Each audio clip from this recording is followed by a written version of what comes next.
Here's the thing. You've been paying rent for years, and every time you hand over that check, you feel a tiny sting. But you tell yourself, it's fine, I can't afford a house yet. But what if I told you?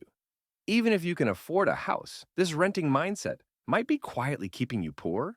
Like, not someday, not in 10 years, but right now in ways that are sneaky, frustrating, and kind of hard to undo. Look, I'm talking to anyone who's ever said, I'll just rent for a few more years. It's easier.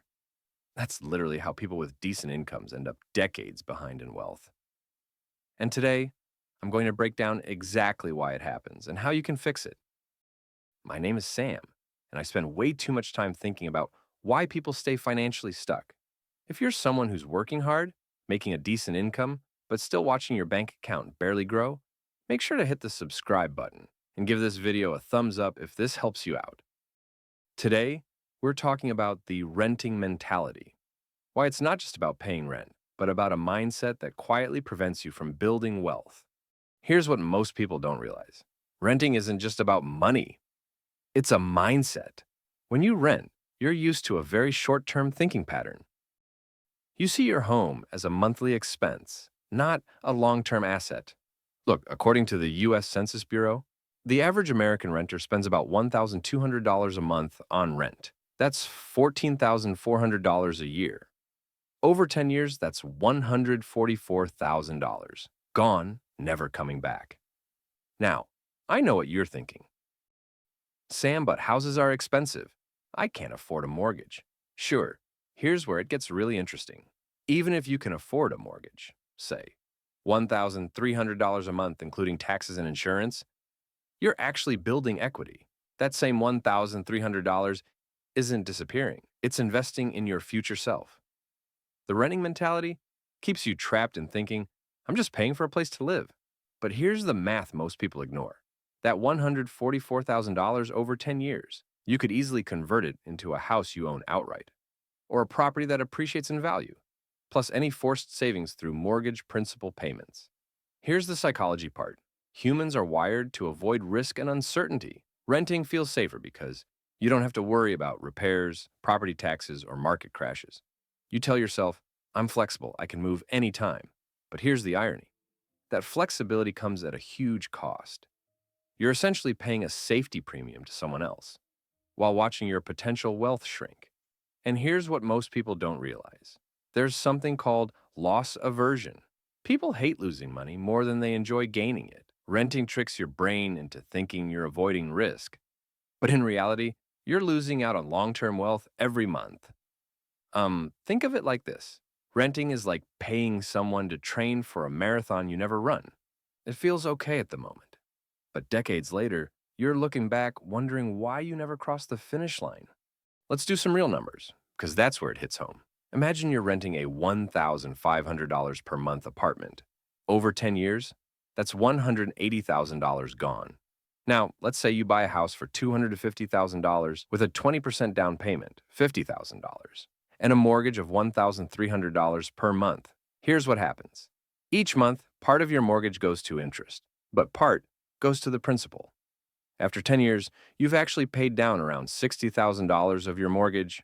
Meanwhile, if your house appreciates just 3% per year, that same property would be worth roughly $335,000 in 10 years. So not only do you own more than $60,000 in equity, but the home itself grew by $85,000. Compare that to the renter. $180,000 spent. Zero equity. Zero appreciation. Now, you might be thinking, but Sam, repairs and taxes will kill me. Sure, those costs exist, but they're typically far less than the amount you'd lose by renting long-term. And here's the kicker. Repairs are one-time or periodic, while rent is every single month for decades. Now, let's tackle the objections, because I know what you're thinking. Objection 1. Housing is too expensive right now. Look, not every city is the same. Even in high-cost areas, there are smaller homes, condos, or properties slightly outside the city that cost less than what you're renting. Objection 2. I like the flexibility of renting. Here's what most people don't realize. Owning a home doesn't lock you down. You can always rent it out if you move. You're actually gaining more options with property than without it. Objection 3. I'm not ready for the responsibility. True, homeownership has responsibilities, but so does adult life. Think of this as financial training wheels. The longer you avoid it, the more money you leave on the table, the harder it becomes to catch up. All right, here's how you can start thinking like a homeowner. Even if you've been stuck in a renting mindset, check your affordability. Use a mortgage calculator and see what monthly payment you could realistically manage. Include taxes and insurance. Start building a down payment. Even small amounts matter. $200 a month for 3 years equals $7,200. That's a big step toward ownership. Learn the numbers. Compare what you pay in rent versus what you would pay in mortgage, including equity growth and potential appreciation. Reframe your mindset. Think of your house not as a cost, but as an investment and a forced savings plan. Explore options: condos, co-ops, tiny homes, or properties outside high-cost areas. Flexibility doesn't mean you have to rent forever. Even taking just one of these steps can put you years ahead in wealth compared to staying in the renting mentality. Here's what most people don't realize. The renting mentality isn't just about housing. It leaks into all areas of your financial life: investing, budgeting, and even retirement planning. Once you break free of it, you start thinking long-term, and suddenly, building wealth feels possible. And here's the kicker.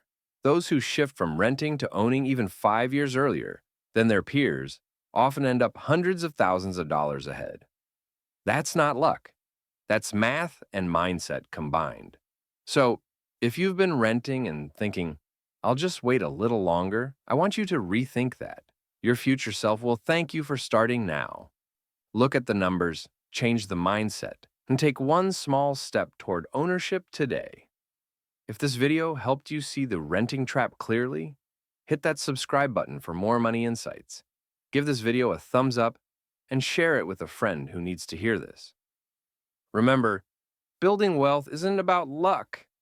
It's about understanding the game and playing it smarter than most people. I'm Sam, and I'll see you in the next video.